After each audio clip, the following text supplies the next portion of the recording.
గురుర్బ్రహ్మా గురుర్విష్ణుః గురుదేవో మహేశ్వరః గురు సాక్షాత్ పరబ్రహ్మ తస్మై శ్రీ గురవే నమః.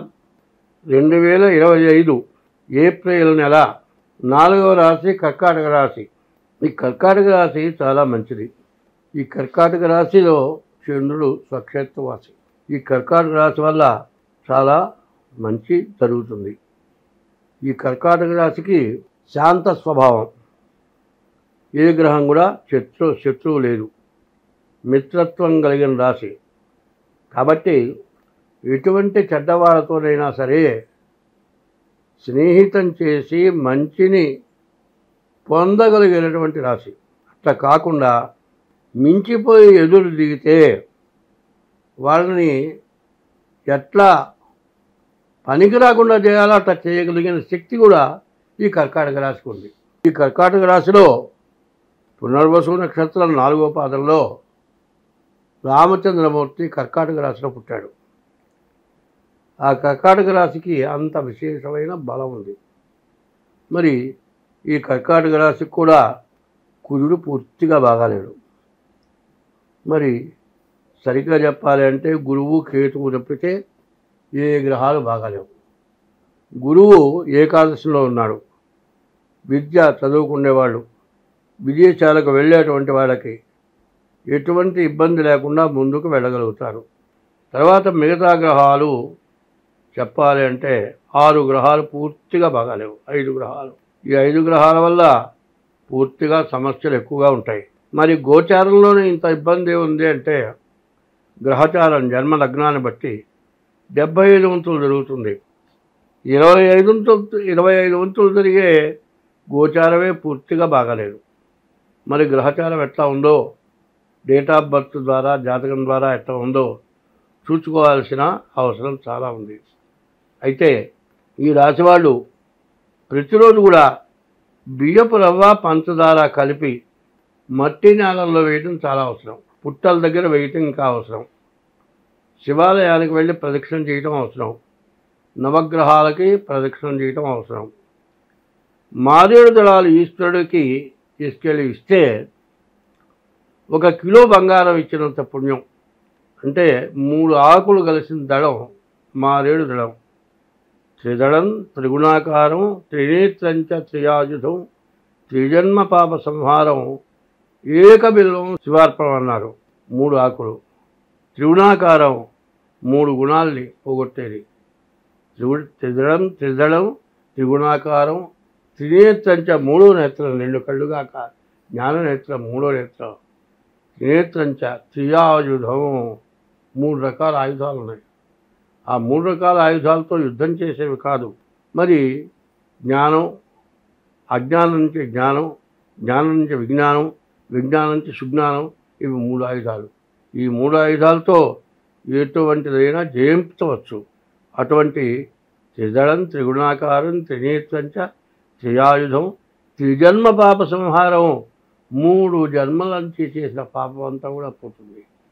అటువంటి మారేడు దళంతో ఈ రాశివాళ్ళు ప్రతిరోజు కూడా ఈశ్వరుని పూజించగలిగితే నీవు సరాసరి పోయి గుళ్ళో పోయి గర్భాలయంలో ఈశ్వరుడికి మారేడు దళం పెట్టే హక్కు నీకు లేదు.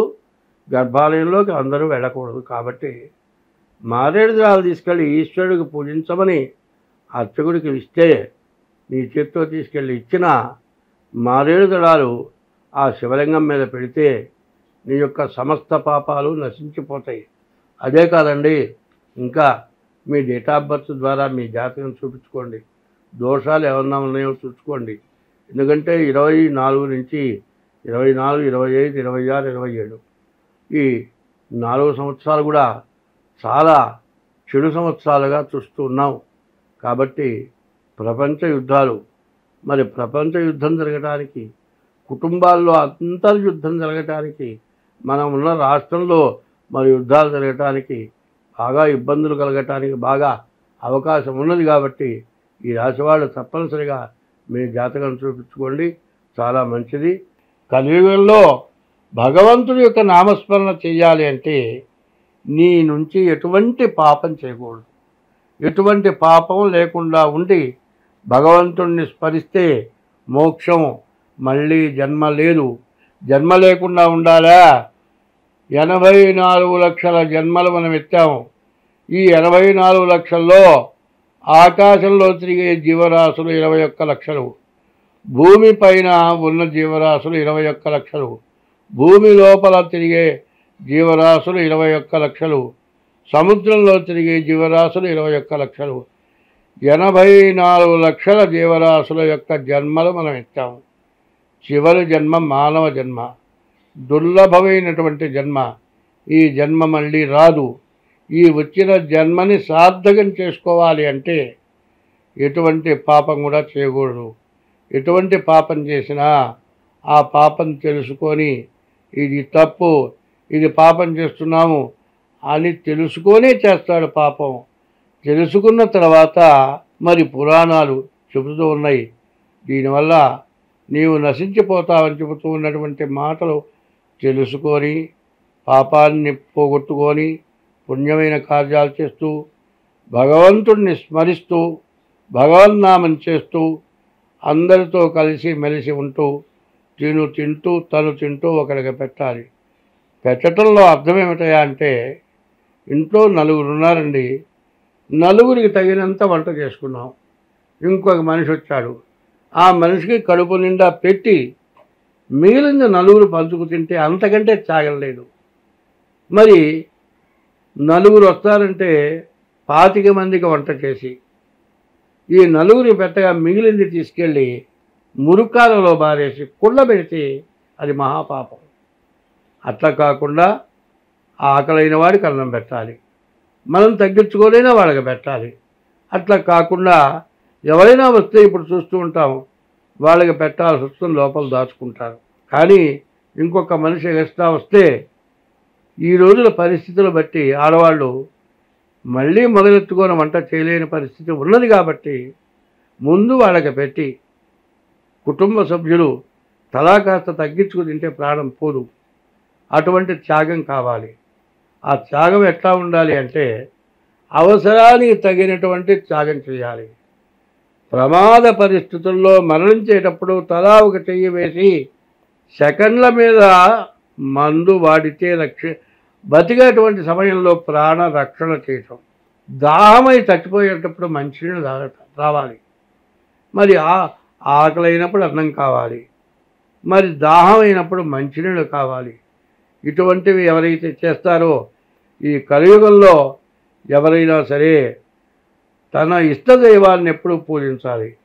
ఇష్టదైవాల్లో మొట్టమొదటి దైవం నిన్ను 10 నెలలు గర్భవాసాన్ని మోసి కానీ పెంచిన తల్లి మొట్టమొదటి దైవం.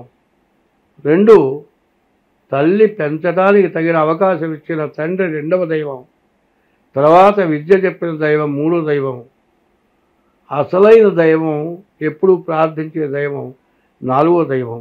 తల్లి, తండ్రి, గురువు, దైవం. వీళ్ళని ఎప్పుడు కూడా మర్చిపోకుండా ఉండాలి. కాబట్టి ఈ రోజులు అందరూ తప్పించుకొని ధర్మగుణం కలిగి ఉండాలి. ధర్మో రక్షతి రక్షితః. మరి ధర్మాన్ని నువ్వు రక్షిస్తే నిన్ను ధర్మం రక్షిస్తుంది.